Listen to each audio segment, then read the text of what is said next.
কুষ্টিয়ার দৌলতপুরের চরাঞ্চলে সন্ত্রাসী বাহিনী দমনে ভূমিকা রাখার কারণেই ইউপি চেয়ারম্যান নইমুদ্দিন সেন্টুকে হত্যা করা হয়েছে বলে দাবি করেছেন তার পরিবার। 5 আগস্ট সরকার পতনের পর প্রশাসনের নিষ্ক্রিয়তায় সন্ত্রাসীরা ফের সংগঠিত হয়ে পরিকল্পিতভাবে চেয়ারম্যানকে হত্যা করেছে বলে অভিযোগ করেন তারা। শাহিন আলীর তথ্য ও ছবিতে প্রতিবেদন। 2001 সালে বিএনপি ক্ষমতায় আসার পর দৌলতপুর উপজেলায় পদ্মার চরাঞ্চলে মাথাচাড়া দেয় বিভিন্ন সন্ত্রাসী গোষ্ঠী। নিহত ইউপি চেয়ারম্যান নইমুদ্দিন সেন্টু এলাকায় শান্তি ফেরাতে ফিলিপনগরে একটি র্যাব ক্যাম্প স্থাপন করেন।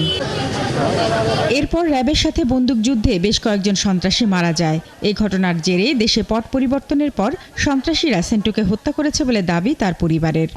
আমি জানি না আমার বাবা তাদের কাছে কি অন্যায় করেছিল, তাদের সাথে তো আমার কোনো শত্রুতা ছিল না, কেন তারা আমার বাবাকে মেরে ফেলবেন আমি জানি না।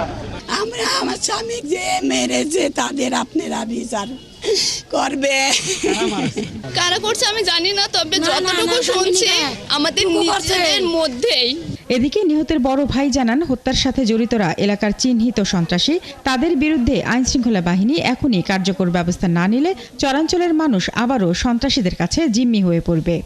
কারা এটার পিছনে ইন্ধন দিচ্ছেন এলাকাবাসী সকলেই অবগত।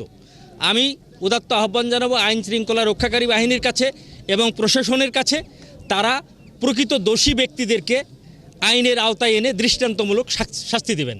এদিকে এই ঘটনার সুষ্ঠু বিচার দাবি করেছে এলাকাবাসীও। এরকম নির্মমভাবে হত্যাকারীদের যথারীতি ধরে রাজপথে দাঁড় করিয়ে তাদেরকে গুলি করে হত্যা করলে আমাদের মনের আশা পূর্ণ হয় না।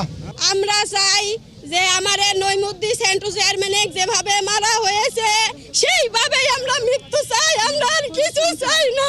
দৃষ্টান্তমূলক শাস্তি পরবর্তী যেন এইসব ধরনের একটা নেক্কারজনক ঘটনা অন্য বাংলাদেশের কোনো ইউপিতে যেন কখনো না ঘটে।